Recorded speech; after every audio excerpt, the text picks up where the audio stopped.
লেবাননের দক্ষিণাঞ্চলের পৃথক বিমান হামলা চালিয়ে অন্তত ৩ জনকে হত্যা করেছে ইসরায়েলি বাহিনী।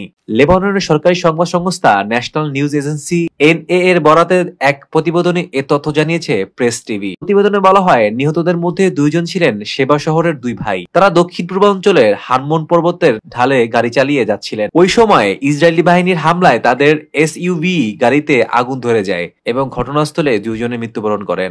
লেবাননের স্বাস্থ্য মন্ত্রণালয় এই ২ ভাইয়ের মৃত্যুর বিষয়টি নিশ্চিত করেছেন। পরে মন্ত্রণালয়ের পক্ষ থেকে জানানো হয়, বারাশিদ গ্রামে আরেকটি গাড়িতে চালানো হামলায় আরও একজন নিহত হয় ও ৪ জন আহত হয়েছেন। ইসরায়েলি সামরিক বাহিনী দাবি করেছে, এসব হামলায় লেবাননের হিজবুল্লাহ সদস্য লক্ষ্য করে চালানো হয়েছে। তাদের মতে নিহত ব্যক্তিরা ২০২৪ সালে তেল আবিব ও হিজবুল্লাহর মধ্যে স্বাক্ষরিত যুদ্ধবিরতি চুক্তির জন্য হুমকি সৃষ্টি করেছিলেন। তবে বিশ্লেষকরা বলছেন, চুক্তি স্বাক্ষরের পর থেকেও ইসরায়েল বিভিন্ন অজুহাতে লেবাননে নতুন নতুন হামলা চালিয়ে যাচ্ছে।